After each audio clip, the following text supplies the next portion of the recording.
Om Vakratunda Mahakaya Surya Samapprabha Nirvignam Kuru Me Deva Sarvakaryeshu Sarvada Om Shri Mahaganapataye Namaha Om Shri Gurubhyo Namaha Harihi Om Sadashiva Samarambham Shankaracharya Madhyamam Asmadacharya Paryantam Vande Guru Paramparam Asmat Gurubhyo Namaha श्रुतिस्मृतिपुराणानाम् आलयं करुणालयं नमामि भगवत्पादं शङ्करं लोकशङ्करं शङ्करं शङ्कराचार्यं केशवं बादरायणं सूत्रभाष्यकृतौ वन्दे भगवन्तौ पुनः पुनः ईश्वरो गुरुरात्मेति मूर्तिभेदविभागिने व्योमवद्व्याप्तदेहाय दक्षिणामूर्तये नमः।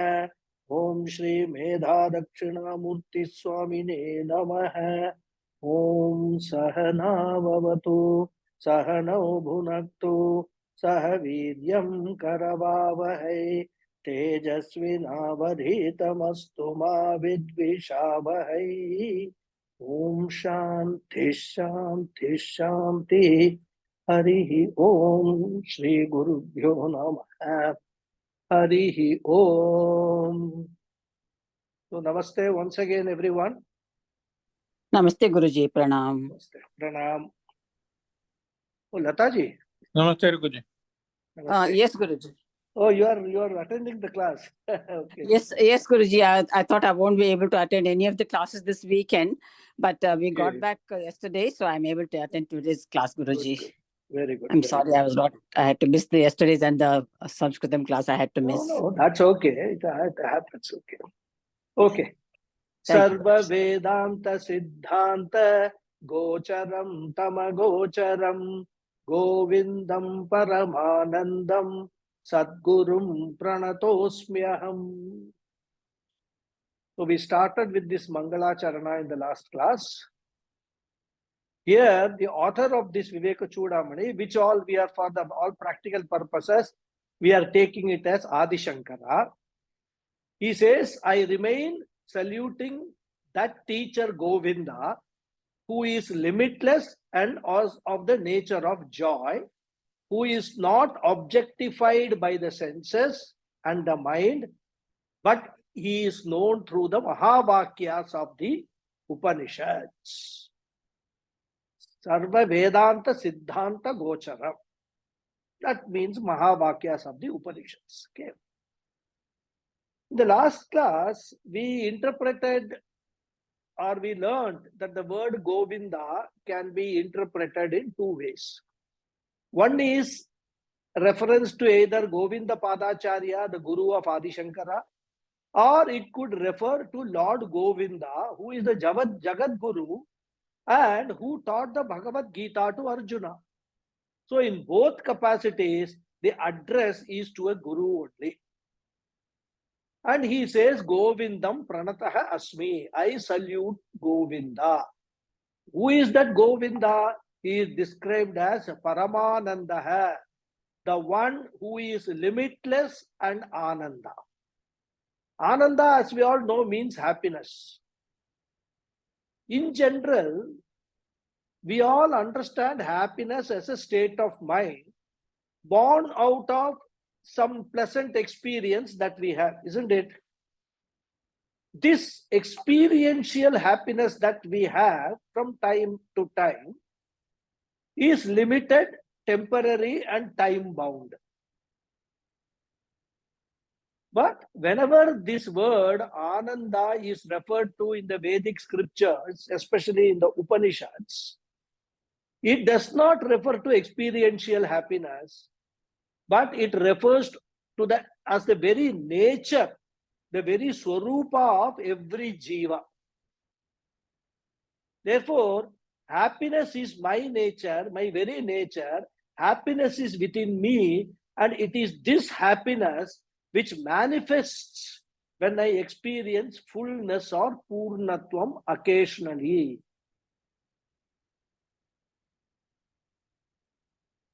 To understand this, we need to think little deeply and analyze why we experience happiness occasionally. We need to go through what actually happens when we have the emotion of happiness. And invariably, we will find that the prelude to that feeling is a desire or a want for some object or relationship or situation, or any of these three rather we can take, right? So there is a background. The background is that stems from a desire. I want this. I want to have relationship with this person. If this situation is like this, I will be happy. Like that, we have a desire. And why does this desire arise?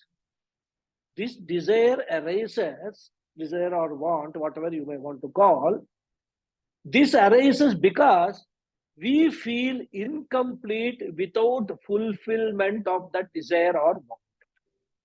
There is a feeling of incompleteness in us. And once that desire is fulfilled, we are contented.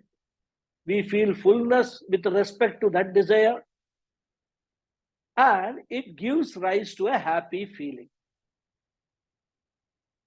Therefore, our nature as Ananda, which is our true nature, it manifests as experiential happiness whenever we feel fullness, or we feel complete, or we feel devoid of any limitation. But what happens? This feeling of fullness lasts for some time until another incompleteness surfaces, which again takes us back to square one, makes us sad. And in order to get rid of that incompleteness, there is another desire or want arises, and this cycle keeps repeating itself. And that is why we have this feeling of happiness or experience of happiness only occasionally, because our desires, our wants, they are unlimited. They keep on coming one after the other, one after the other. If one desire is fulfilled, comes another, surfaces another desire. This is what happens. What we do because of our ignorance, whenever we feel happy when the desire is fulfilled, we tend to correlate or relate that happiness to the object or a person or the situation which has actually helped us to complete that or fulfill that desire. This is our ignorance. We think that the happiness has come to me because I have acquired this thing. Happiness has come to me because my situation is now changed.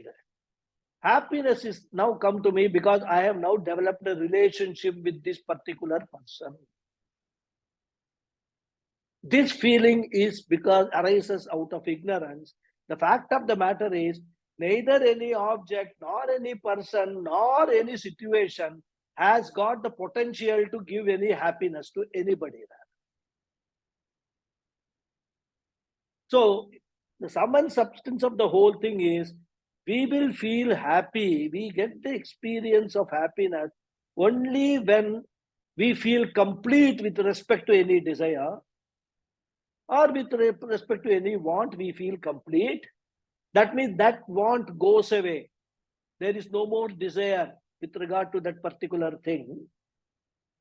And the happiness which comes out is coming out from our own inside, our own internal happiness which manifests. So once I understand this reality that happiness is my very nature, I will stop looking for happiness in objects, situations, and people.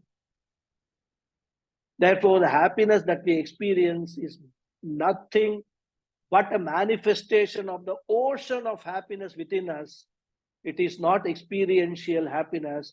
As I explained in the last class, it is not samsarika sukha, it is the swarupa, the very nature of Atma. And that nature of Atma here is described as Paramanandam. Shankaracharya highlights the most important feature of that Atma, namely Paramananda. Parama means the highest or limitless. Ananda means happiness, as we have seen. So, one who is of the nature of the highest happiness, one whose nature is of limitless happiness, that person is the Guru. He is referred to as his Guru. And it is not just his nature. This happiness is not the nature of that Guru alone. If we surrender to the Guru, he will reveal the nature of happiness in ourselves also. That means the benefit of study of any grantha, any scriptures is indicated here, it is implied here. Guru will make us realize that we are the embodiment of happiness. So, as we have seen, even the limited experience of occasional happiness is a manifestation of the Swarupa Ananda, which is limitless, Parama, being not conditioned by any space, time, or situation. But for experiencing this samsarika sukha, some reason or nimitta is necessary. Like, their desire. First, a feeling of incompleteness, which gives rise to a want or desire to get rid of that incompleteness. When it is fulfilled, you get Ananda, which is nothing but a manifestation of the Atmananda or Swarupananda. But the Swarupananda, Atmananda is without any particular reason. Why? Because it is the very nature of Atma. It doesn't need any reason. So this Govinda, who is Paramananda, is stated here as Sadguru. Again, the word Sadguru has got two meanings. One is Sanguruhu, Sadguruhu, means a good, noble, well-qualified spiritual teacher. That's because the scriptures talk about the qualification of the students as well as of the teacher. We have seen already the qualification of the student as Sadhana Chatushtaya Sampatti. The Shastra talks about two qualifications of a Guru, Shrotriyam Brahmanishtam, which we have already seen in the last class. Briefly I touched upon it. These are the two qualifications of the Guru. Later on, we will see in detail what are these qualifications and all that. Therefore, whichever Guru has these two qualifications is called a Sadguru or a well-qualified Guru. This is one meaning. The second meaning is Satah Brahmanah Upadeshta. The one who teaches Sat. Sat means Brahman. Satchidananda, we say, that Sat of Satchidananda, it means Brahman. One who imparts the knowledge of Brahman. Therefore, a qualified teacher of Brahman, which is the ultimate reality, who is a qualified spiritual teacher, is also a Sadguru. And his name is Govinda. Govindam Pranataha Asmi. I salute that Govinda. I offer my namaskara to this Guru and seek his grace, says Shankaracharya. Elsewhere, Adi Shankara discusses three types of Gurus. One is who is known as a Jnani and who can also teach the scriptures. This is one type. Second one is who is known as a Jnani, but he cannot teach the scriptures. He does not have the skill to unfold the message of the scriptures. Second type. Third one is one who is not a jnani, who is not known as a jnani, but he can teach scriptures. Adi Shankara says the first one is the best teacher to follow, who is a jnani, that means Brahmanishta, and who can also teach the scriptures, is a Shrotriya also. Second one is only a Brahmanishta, but not a Shrotriya. Be respectful to him, but do not go to him for learning. Seek another teacher. Third one knows the scriptures, and if he can teach, follow him to learn. Because one important thing we have to understand, one cannot and should not evaluate another person if he is a jnani or realized soul or not. One can never, unless one himself is a realized soul, he will not be able to judge anybody else whether he is a realized soul or not. And the one who is a jnani, he will not judge at all anybody. Therefore, the best thing is, we just assume that my teacher is a jnani also, and that I have faith in his teaching, I have faith in what he is teaching that. And a right teacher is one who directs the disciple to the scriptures as an authority and not to himself.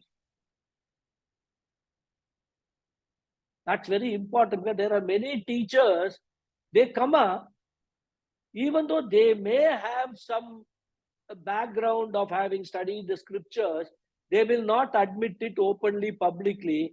They will give out the knowledge of the scriptures as if it is their own knowledge, as if they have discovered that knowledge. There are a lot of them. I don't want to take any specific name, but these days this is very, very common rather. So therefore, coming back, simple and literal meaning of the word Govinda means Sadguru, and this is the second meaning of the word Govinda. Now, another aspect we have to understand. Whenever we denote an object or a person by a name, in any language for that matter, the same thing could have a literal meaning, that is the word meaning, or it could have an implied meaning describing some quality or aspect of that person. Isn't it? For example, we say, so and so is a tiger in mathematics. Now, calling him a tiger cannot be a literal meaning because he has no physical features of a tiger. Then how do we understand this sentence? We have to take the implied meaning of the word tiger and conclude that this sentence means the person has got the qualities of a tiger, like strength, ability to move quickly and fastly, etc., with reference to the subject of mathematics.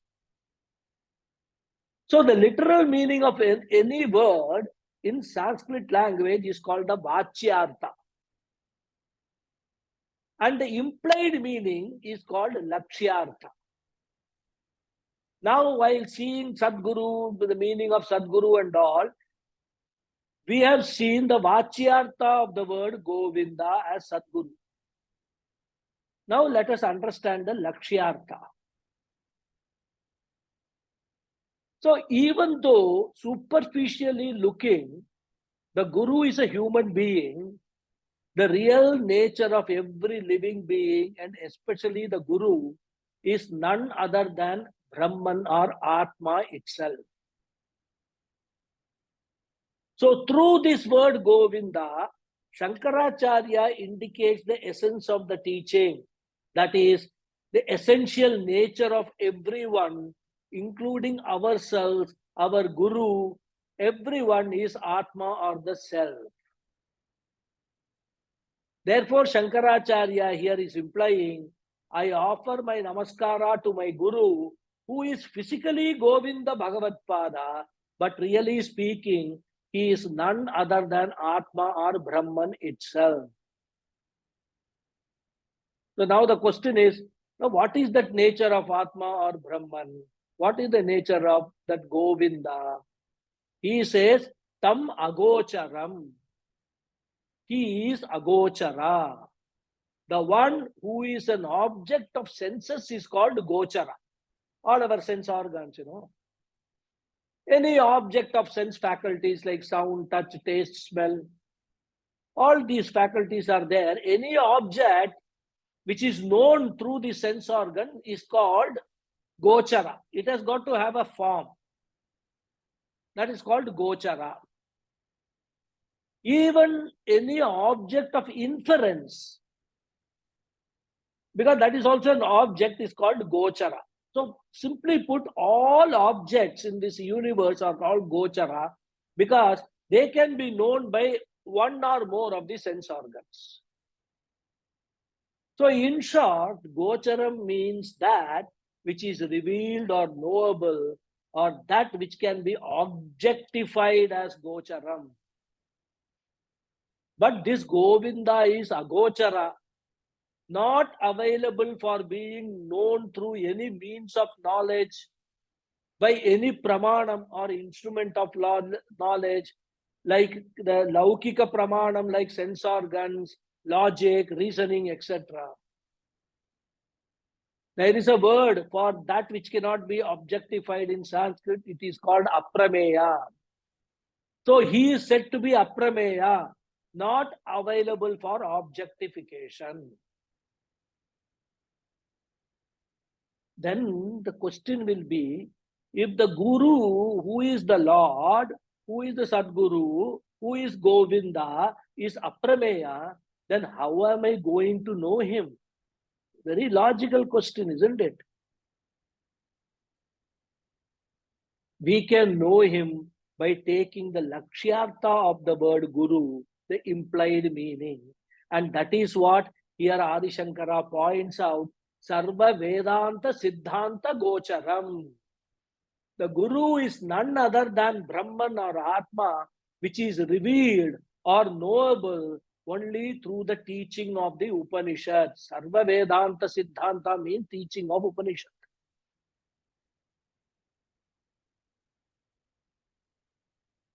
So here is Gocharam knowable only through the scriptures. By the not only any scripture, knowing only through the Vedanta scriptures. Vedanta or Veda Antah means what? Final part of the scriptures.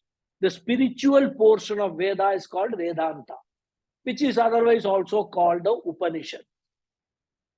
So Sarva Vedanta means the spiritual portion of the Vedic scriptures, and Siddhanta means the central teaching. Therefore, Sarva Vedanta Siddhanta Gocharam means that which is revealed through the central teaching of all Upanishads.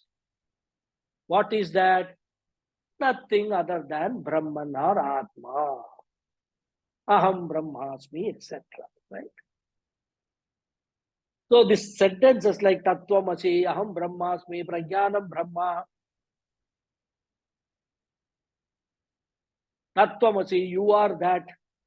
Aham Brahmasmi, I am Brahman, is known as a Mahavakya. Mahavakya means not long sentence.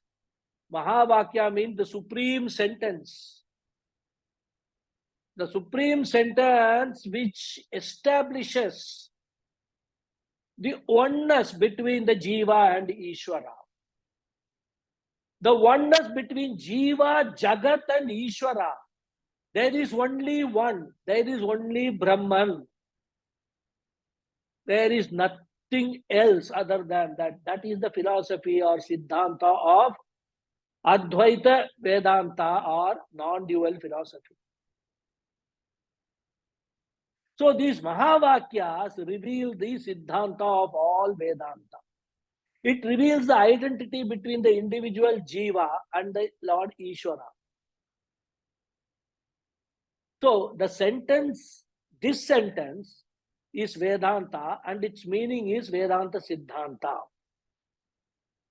In fact, it is the implied meaning of Mahavakya. How to understand this and all, there is a lot of techniques involved. In fact, Shastra teaches all that. How to go and understand all these things. So many prakriyas are there. Of course, it is not at this forum that we need to go into all those prakriyas. Every Upanishad has got Mahavakyas and there are number of such sentences. Even though normally 4 Mahavakyas are quoted as a popular ones, hundreds of Mahavakyas establishing the oneness of the Jiva and Ishvara you can find all over the Upanishads. And all sentences in the Upanishads are meant to unfold the meaning of this Mahavakya only. All stories which are told in the Upanishad, all anecdotes which are presented in the Upanishad, all are meant only to unfold the meaning of these Mahavakyas, which is establishing the oneness of Jiva and Ishvara. Therefore, my Guru, who is Brahman, is knowable only to Vedanta Pramana and not through any other Pramana. That Brahman is my Guru. And that is why I chant Gurur Brahma, Gurur Vishnu, Gurur Devo Maheshwara, Gurur Sakshat Param Brahma, Tasmai Sri Gurave Namaha. So to that Guru, I offer my namaskara for the successful completion of the study. Thus, with this beautiful Mangalacharanam, Shankaracharya begins his Vivekachudamani. Now we will enter the second verse, which is the third verse in the original text. Second as per our syllabus. Okay. Durlabham trayame vaitad devanugraha hetukam manusyatvam mumukshutvam mahapurusha samshrayah. Durlabham, difficult to gain. What is difficult to gain? Trayam etad, these threefold blessing alone. What are they? Manushyatvam, the status of being a human being. Mumukshutvam, the disposition of one who longs for freedom or liberation. Mahapurusha samshraya, being under the tutelage of one who knows. How does one get this blessing? He says, Deva Anugraha Hetukam Eva, which has its cause only in the grace of the Lord. It is only by the grace of the Lord that what is difficult otherwise for most people in this universe to get, one gets it, one gains it. So in this and the following verse, that is these two verses, Shankaracharya talks about the glory of human birth. How precious it is and how rare it is. In fact, we buy diamond, gold and all that, put it in safe. Oh, it is very rare, it is very precious. We don't realize for a moment that it is actually our life as a human being itself is the most precious thing that we have got. And therefore, the scriptures say how we should make proper use of this human life. So these two slokas are what?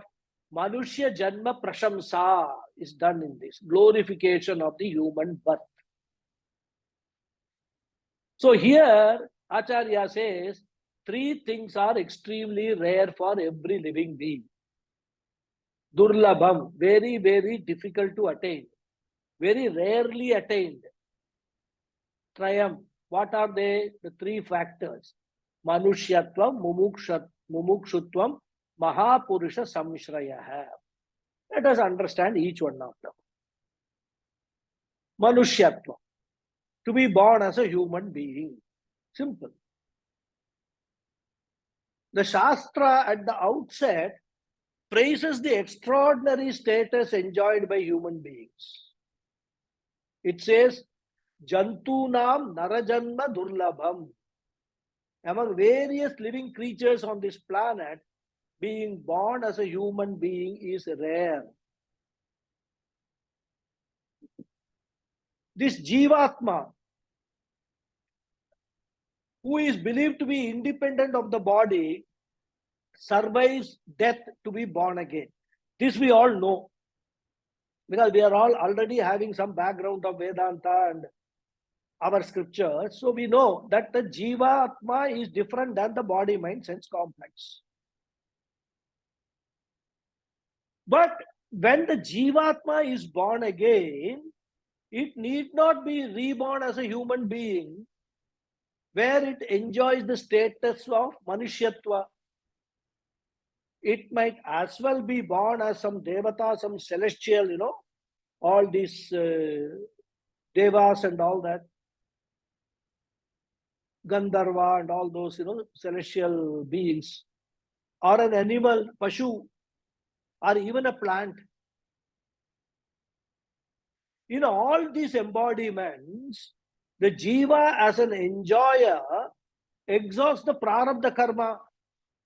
But in all those, Jiva cannot gather new karma, and therefore much less attempt to gain moksha. Why? Because it is the human birth alone, Jiva is endowed with the free will. Even as a Devata, it does not have a free will.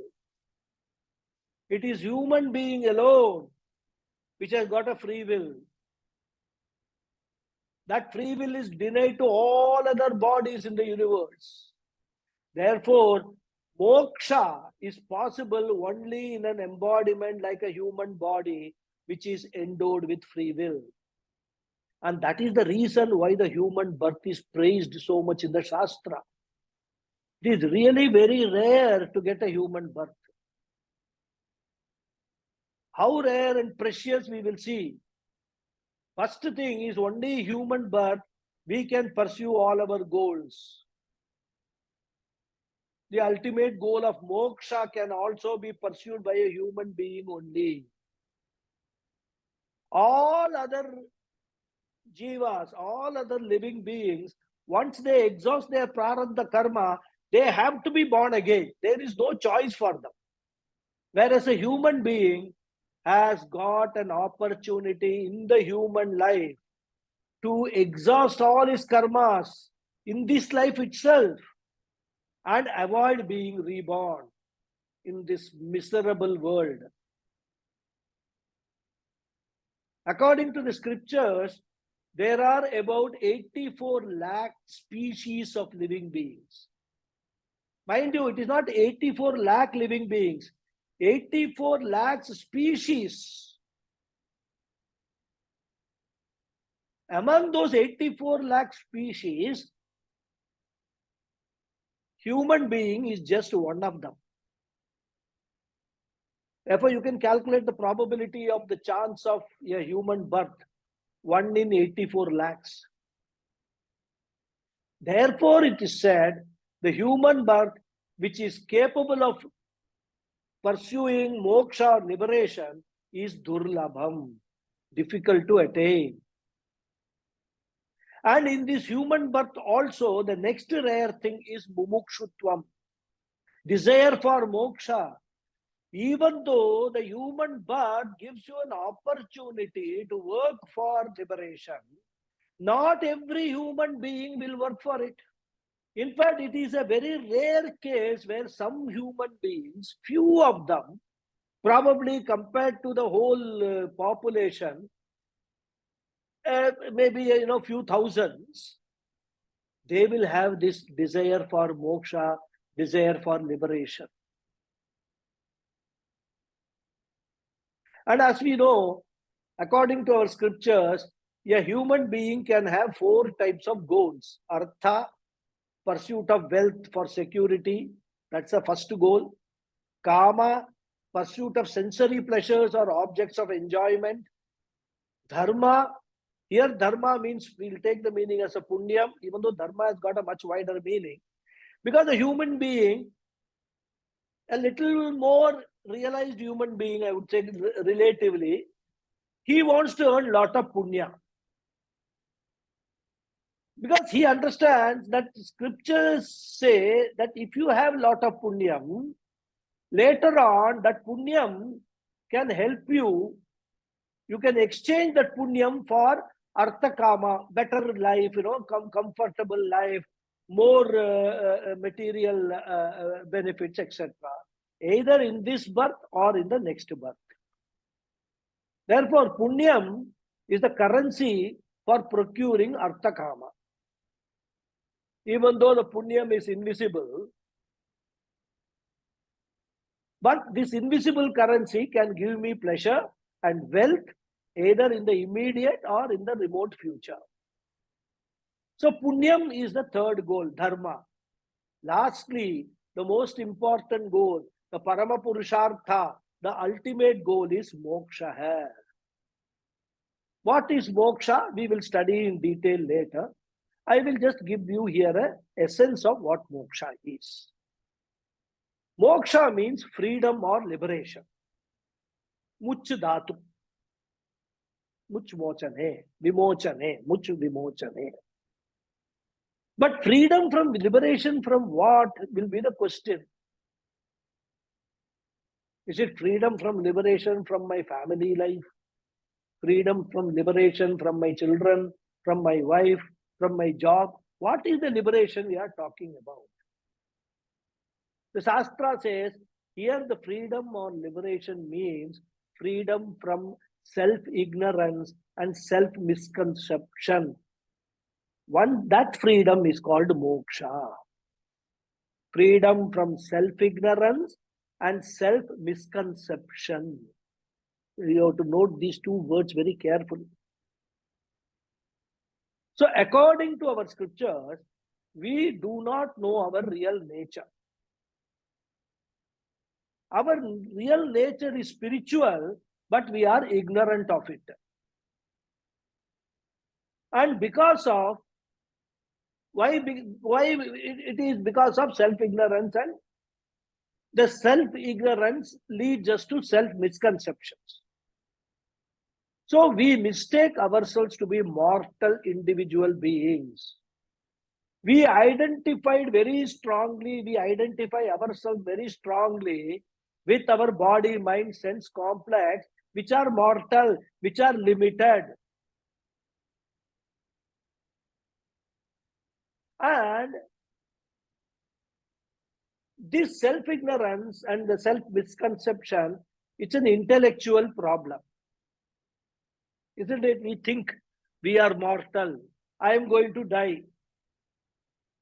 I will be born again, but this birth I will die. So it's an intellectual problem. It's a problem in our understanding. According to Vedanta, this intellectual problem alone has been converted into all types of emotional problems also, which together are called samsara. The problem of sorrow, the problem of anger, problem of fear, hatred, jealousy, kama, krodha, lobha, moha, mada, matsarya. All these emotional problems we experience at the emotional level. But Vedanta diagnoses it as not an emotional problem. Vedanta says all these are symptoms of a deeper intellectual problem, which consists of self-ignorance and self-misconception. These are only symptoms, all your anger and jealousy, hatred, etc. Raga, dvesha are only the symptoms. And as long as we do not solve this intellectual problem, we can never remove the emotional problems. And that's why Lord Krishna says in the second chapter, Gatasu na gatasuscha na anushochanti panditah, na anushochanti panditah. Wise people are the ones who can get rid of all types of emotional problems or samsara. And once you get rid of your emotional problem, you are automatically getting rid of all your sorrow, your grief, everything. And what remains is only your Swarupa Ananda.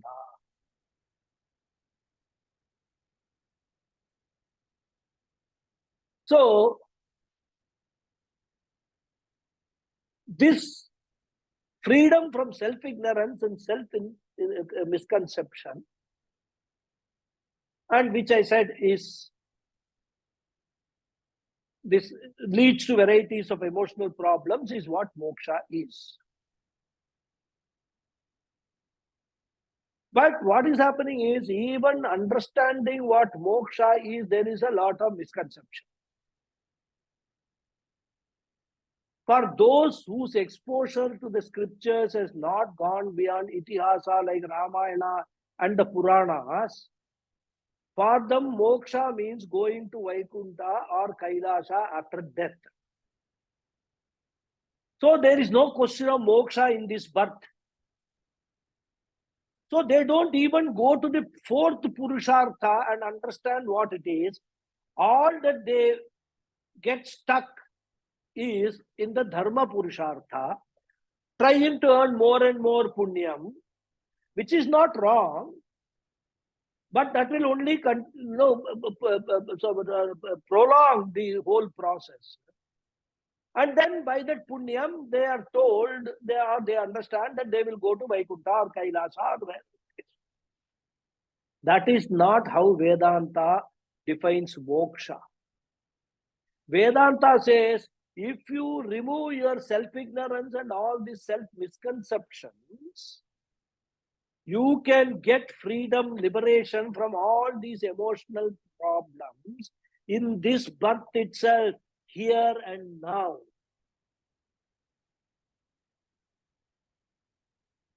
So Vedanta defines moksha as freedom from all emotional problems, liberation from all emotional hookups. Then alone one can revel in one's Swarupa Ananda, which is limitless happiness. Unfortunately, people very rarely have the desire for such a moksha. Most people are busy running after Artha and Kama. Some others, apart from Artha, Kama, they run behind Dharma also, which is Punyam. There are only very, very rare human beings who are interested in moksha. A person who seeks or pursues moksha is known as a mumukshu. And his status is called mumukshutvam. So, being a mumukshu is rare, and therefore, mumukshutvam also is very, very rare. So, human birth is rare, and within the human birth, desire for moksha is still rarer. Krishna says in the Gita 7th chapter, Manushyanam sahasreshu kaschit yatati siddhaye. Among thousands and thousands of humans, only one rare person will seek liberation. Therefore, mumukshutvam is also durlabham. You have to connect the word durlabham with everyone. Manushyatvam durlabham, mumukshutvam durlabham. Then the third rare phenomenon, Mahapurusha Samshraya. This is the third rarest thing. So even if one wants to pursue liberation, he will require a spiritual guide. Otherwise, he will be trapped like a blindfolded person trapped in a huge forest. He will not be able to get out. Like that, we are also trapped in the forest of samsara, blindfolded. Therefore, we can never find a way out by ourselves.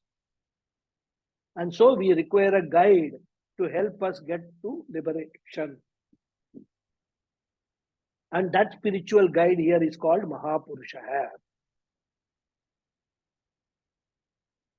Here, of course, we have talked about samsara being a forest. The scriptures describe samsara also as bhavasagara, an ocean. An ocean of bhava. Bhava means becoming. All our sufferings in our life are due to this penchant of ours, unending desire of ours of becoming something other than what we are. Sit and analyze, think about it. Pujya Swamiji says, it is called, he says, leading a life of becoming. If we are a bachelor, we want to become a householder. If we live in a rental house, we want to become the house owner. If we are married, we want to become parents. If we are parents, we want to become grandparents. Like that, if you think of anything, we are not at all happy with what we are, and we are always seeking to become something different than what we are. We think that all this becoming will keep on adding to our life. This endless pursuit of becoming is the cause for all our troubles and sufferings. So gaining freedom or liberation means what? Crossing this bhavasagara to reach the ultimate end, which is Parama Purushartha or Moksha. It is a spiritual journey, and this journey is very treacherous.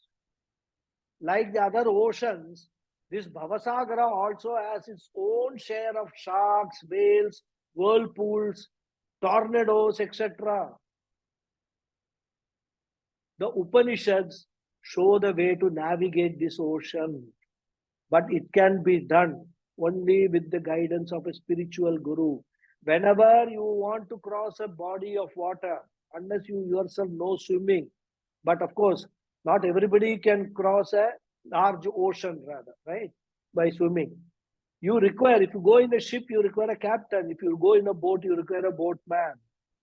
He knows how to navigate the treacherous ocean. And that is the spiritual guru. And that spiritual guru is called here Mahapurusha. Literally, the word Mahapurusha means a great person. In this context, we can take the meaning a great person who is capable of guiding, leading, and taking us to liberation. Not after death, but in this very life itself. Because people promise after death you will go to moksha. What is the guarantee? Who has seen? Has anybody died, gone to Vaikuntha, come back and said that, oh, this person is, I can certify what he says is right? Nobody has done. How can we trust such claims that you do all these things and you will go to Vaikuntha and all that? First of all, Vaikuntha is all there only in our scriptures. Nobody has gone to Vaikuntha and seen, isn't it? But so far as moksha in the life itself is concerned, we have come across many Mahatmas who enjoy this Swarupa Anandara.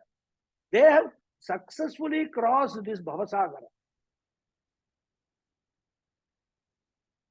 Therefore, Samshraya means shelter or support or guidance. So the guidance, Mahapurusha Samshraya means guidance of a competent spiritual guide. And this is the third rarest thing. So, Manushyatvam, Mumukshutvam, Mahapurusha Samshraya Durlabham. This human birth is rare, spiritual seeking is rarer, getting a spiritual guide is the rarest. And all these are possible under only one condition. What is that? He says, Trayam etad deva anugraha hetukam eva. Deva anugraha hetukam. Deva means God or the Lord. Anugraha means grace. Hetukam means caused by. So only if God's grace is there, we will get all these three blessings, the three rare blessings. Now people will ask, fine, I understand how to earn this grace of God. On what condition will God give his grace to me? Will God give his grace to anyone at random? Or does God also has got some preferences, some raga, dvesha, so that he will give his grace only to some people, not to some other people or all the people. What is the basis for this Ishvara Anugraha? The first basis is we should deserve the grace of Ishvara Anugraha, grace of Ishvara. Because God gives His grace only to the deserving ones. So we have to make ourselves eligible for getting the God's grace.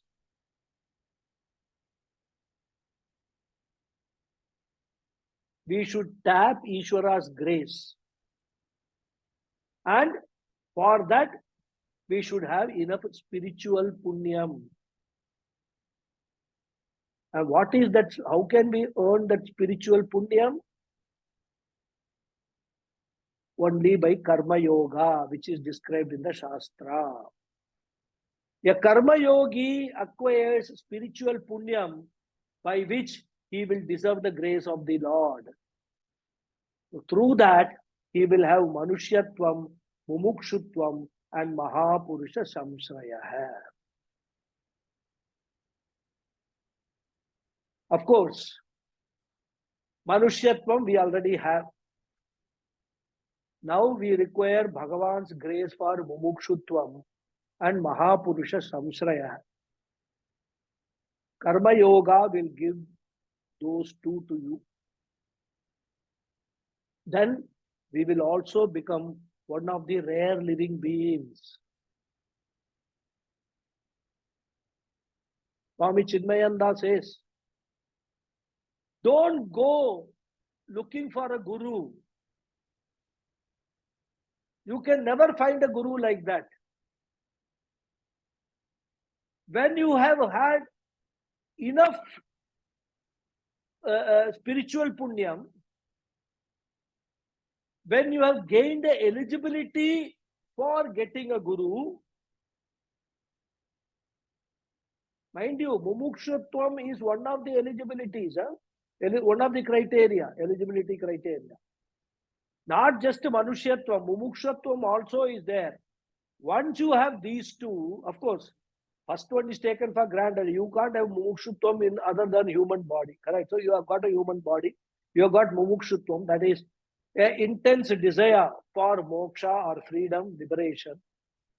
Then Swamiji says, the guru will automatically come in touch with you.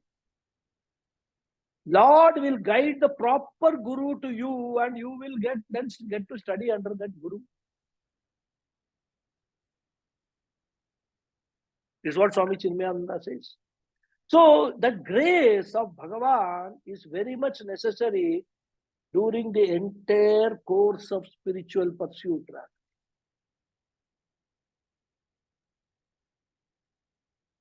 So this is the message of this important sloka, which deals with the glory of human birth.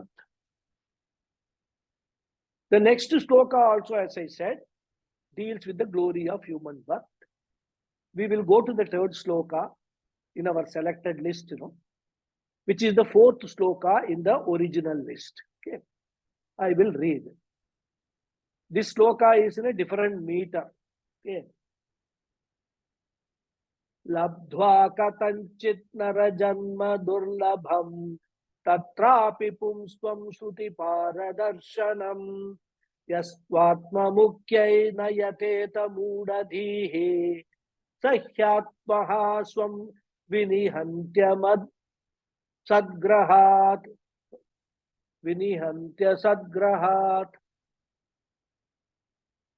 That's why, I told in the last class also, inaugural class, this work of Adi Shankara has got a lot of weakness from the point of view of a scriptural work, text, where different meters are involved, and they will come across some sloka which is in prose form. But that need not worry us. What we are interested is only the message, what is being conveyed in these slokas, what is the meaning of the slokas. Okay. Katanchit, somehow, durlabham, difficult to obtain, narajanma, the human birth, labdhva, having obtained. So, having obtained somehow the human birth, which is otherwise difficult to obtain, tatra api, there too, pumstvam. Pumstvam literally we mean male, right? That pumstvam means maleness. But here we have to understand it is not the physical male body which is being referred to. It refers to exalted qualities. Shrutipara darshanam, mastery over Vedas, yaha, who, Mudadihi, person of deluded intellect, Swatma Mukyai, Swatma Mukyai, for freedom for oneself, Na Yateta, would not strive, Saha or Sa you can put, he or she, he indeed, Atmaha, destroyer of himself, Asadgrahat, by holding on to unreal things. Swam, himself or herself, Vinihanti, destroys. So, what is the message conveyed in this whole sloka? What is the literal meaning of the sloka? Having somehow obtained the rare human birth, and there too having got the exalted qualities and mastery over the Vedas, that person of deluded intellect who would not strive for his freedom is indeed like committing suicide. By holding on to the unreal, he or she destroys oneself. So Shankara here assumes a rare possibility. Suppose a person has got all these three blessings, Manushyatvam, Mumukshutvam, Mahapurusha Samsraya, because of Bhagavan's grace. So he is born as a human being. He has got a desire for moksha, if not very intense, at least to some extent. And he has also got a guru, Mahapurusha Samsraya. They are Mahatmas available around him. That means what? He is born in a culture in which spirituality is there, spiritual guides are available.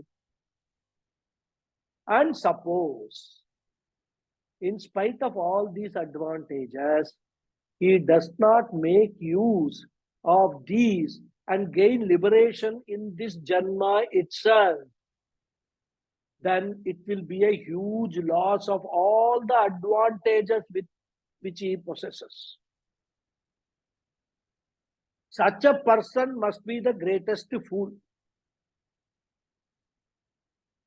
Swami Paramathananda says, if there is a Nobel Prize for foolishness, we should award it to such a person who doesn't take advantage or make use of the rare advantages that he has got on his hand.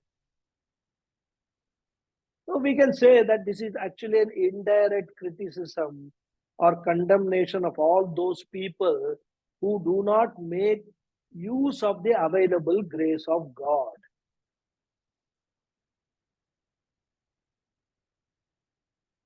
So Shankaracharya talks about such a person who has attained all these advantages. And what are these advantages? We will see in detail in the next class. I will stop here. Okay.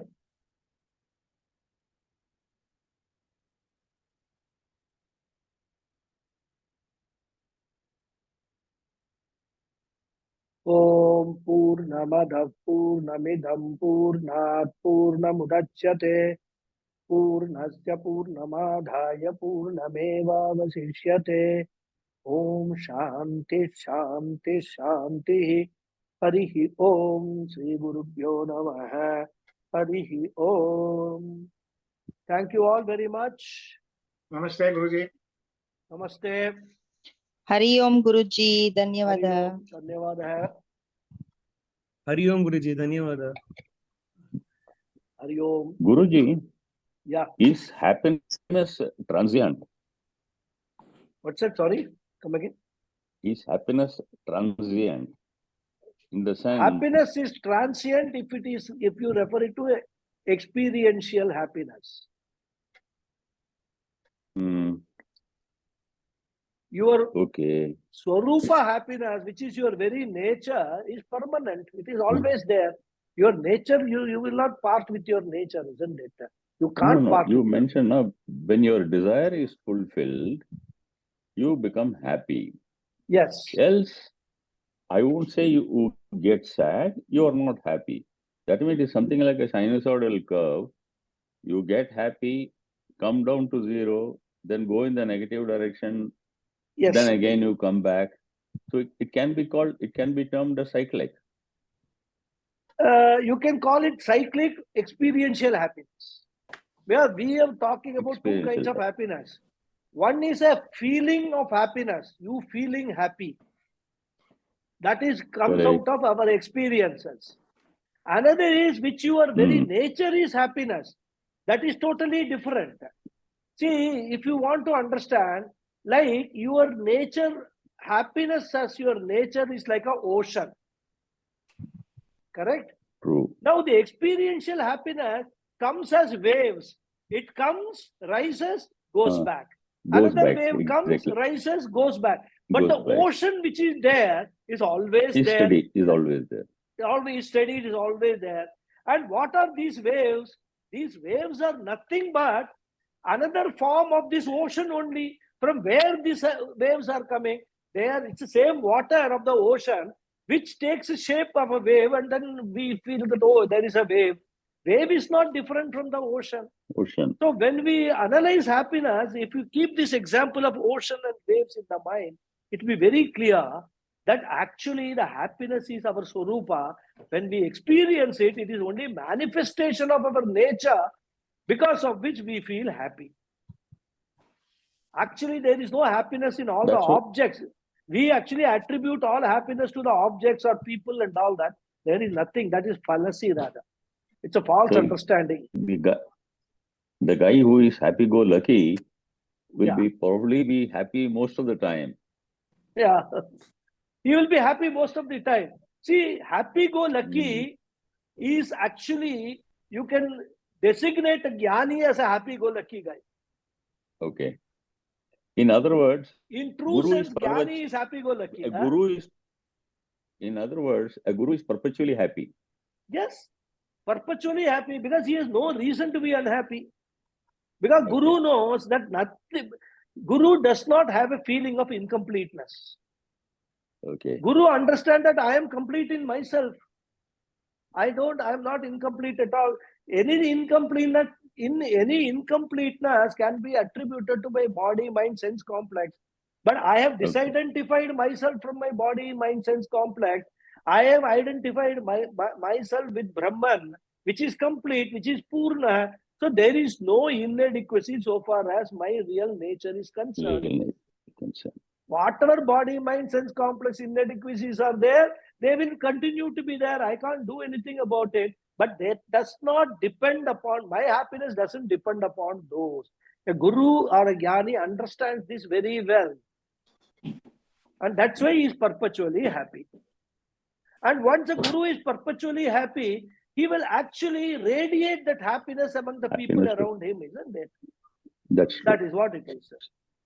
Yeah? Thank you very much, Guru. Thank you very much, Guru. Thank you. Thank you.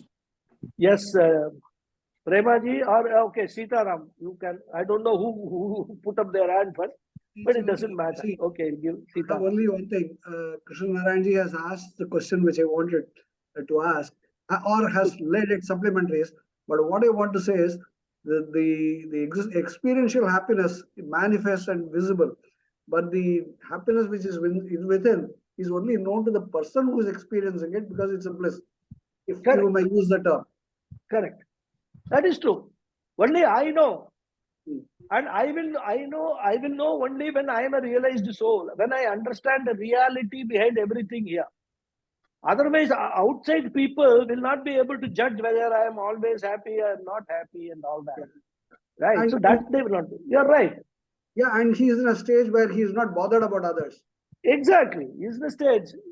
That's a spiritual journey, as I keep on saying, individual journey. It is not to show everybody that I am a spiritual person. It is your own goal. You are trying to achieve that goal. That's all. Yeah. Isn't it? Thank you. Yeah. Thank you. Okay. Hari Om. Yes, Premaji. Guruji, in the context of Anugraha Hetukam, Hmm. the blessings from God, you asked, is it partial? And what is the basis of this Anugraha? And eligibility receives grace. So we must have spiritual punyam through Karma Yoga. The qualities of God have been described as Srishti, Sthiti, Laya, Tirodhana, and Anugraha. So it is freely flowing. So there is no partiality, but here I get a slight doubt because it is qualified by how much punya we have or how much desire we have to liberate ourselves. So could you explain that a little bit? See, it is just like you have got the facilitation counter in railway stations and airports and all, isn't it? If you want something, you will have to approach that counter and ask that question. That person is not going to go around everybody there in the station or airport asking, what do you want, what do you want, what do you want? Similarly, if you want to tap the grace of God, the Shastras give a set of rules, and the most important thing is all these things, your behavior thing, karma, what all type of karma, with what attitude you should do the karma, with what attitude you should receive the results of the karma, everything is described in the Shastras. So when you actually follow all those things, automatically God's grace will come to you. That is the qualification. So it is free means it is not freely distributable to everybody at all, Tom, Dick and Harry. God's grace will not be there if somebody is committing crime after crime after crime. Somebody has said has done some 10, 20 rapes. And then he says, oh, God's grace is there, so let me get my God's grace. He will not get any grace. When I say spiritual punya means, it is a technical word. Spiritual punya means what? Do karma yoga, you will gain spiritual punya. It is not the other punya. Other punyam will keep you in samsara. Spiritual punyam will help you to gain the chitta shuddhi to go to the next stage of jnana yoga, from karma yoga to jnana yoga. So grace is there. God's grace is there in plenty, but it is only for those who seek it. And seeking of grace is not just by asking God, give me your grace. You have to make yourself eligible for it. I mean, for example, medical colleges are there. The seats are available for everybody, correct? Anybody can seek a medical seat. I'm not talking about the seat where you, in India, where you pay a huge amount of money and all that. I'm talking generally, like what happens in your country and other places. Generally, seats are available. But will that seat be given to any Tom, Dick and Harry who comes first come, first serve basis and all that? No. There are eligibility criteria described. You have to pass certain tests. And you have to not only pass the test, you have to come within the top grade so that, depending upon the number of seats, you will be given the seat and all that. This whole thing works exactly like that only. So, of course, like a medical, there's no competition. Here, everybody who becomes qualified by performing, by engaging oneself in karma yoga for a length of time, because what happens is, I said karma yoga leads to chitta shuddhi, correct? Now, chitta shuddhi means what? It assumes that there are a lot of impurities in the chitta, correct? Now, the cleaning process will depend upon process, and the time taken to clean will depend upon how much impurities are there, how much muck has gathered there, that you and me don't know. So for some people, when the muck has already, for example, he has done karma yoga in the previous life and got rid of lot of muck, and then he is born again in this life, continues to do karma yoga. Maybe within a few years he will earn the grace of the God. And all this manushyatvam he will get because of the spiritual punya. Mumukshutvam he would have got because that's why he pursued karma yoga. Mahapurusha samsraya he will get in this birth very quickly rather. He'll get a guru. Whereas somebody else just started the whole process and crores of janmas of muck is there. In order to clean that with Karma Yoga, it may take few generations, few births rather. So one has to start somewhere. And so we cannot say, oh, that fellow, when he was only 10 years old, he got Mahapurusha Samsraya. I have been doing Karma Yoga for the last 60 years. I have not got a Mahapurusha Samsraya. That won't be a valid argument because you don't know what his starting point was. You don't know what is your starting. So spirituality is whatever has been told, continue doing it without expecting any result at any given point in time. Continue to do what it is. Certain things will keep coming your way, right? Accept them with prasada buddhi. Whether good or bad, obstacles will come, everything will come. Because, somewhere in the scriptures it is said that devas are very jealous of people who are in the spiritual journey. For two reasons. Because one is, devas cannot do this. Their body does not allow them to go for this Brahma Vidya. Only very exceptional, if they go to Brahma Loka, after devas, they go to Brahma Loka, then they will get that, right? Otherwise, they have to be born as a human being to get this Brahma Vidya. So that is one reason for jealousy. And the second thing is, if this fellow becomes Jnani, then he is out of the Deva's control. Deva cannot, manipulate with all these grihas and things like that and all. All these Josyam, these people and all will lose their job. The Devas, all these Devatas survive because of these astrologers only. They will all become meaningless for this Jnani. So that way also, Devas will try to put maximum obstacle in the path of any spiritual person, any person who is in a spiritual pursuit. That obstacles will come. That is why the Karma Yoga attitude of Prasada Buddhi we must keep so that they don't distract us. These obstacles don't distract us. They don't take us away from the path which we are pursuing. So all these things, when you start understanding, goes deeper and deeper and deeper. So coming back to the point, Ishvara Anugraha is available for all. General statement, it will be given only to those who seek it sincerely. Specific statement. Okay. Yes, who is this? Lataji. I can't see the face clearly. It's very dark. Hands are up. Namaste, Guruji. Namaste. Guruji, this is about just a small question first. That is, Bhavasagara is that's a state of living a state of being what you are not, and then you want becoming. Sorry, becoming. Bhava is to become. Bhudata. Is there no bhava? Right. Sukhi bhava means what? Bhava. Become happy. So that is becoming, life of becoming. Yeah. Right. Bhavasagara. Right. Okay. Thank you, Guruji. And about the mumuksha, the first step towards being of becoming a mumukshu, from what you said, tracing it backward, is karma yoga. Karma yoga is the first step towards becoming a mumukshu. No, once you are punyam, and punyam leads to other way around. Only when you are a mumukshu, you will come to karma yoga in order to pursue the route to moksha. The route to moksha, the first stage is karma yoga. Yeah. So first you have to have mumukshutvam. You must have a desire for moksha. Oh. So suppose you have gone to some talk of some Mahatma, right? Some Swamiji has given a talk, and he tells you that this is the thing. There is this Bhagavad Gita, there is this Upanishads and all that, and this is what is moksha is all about.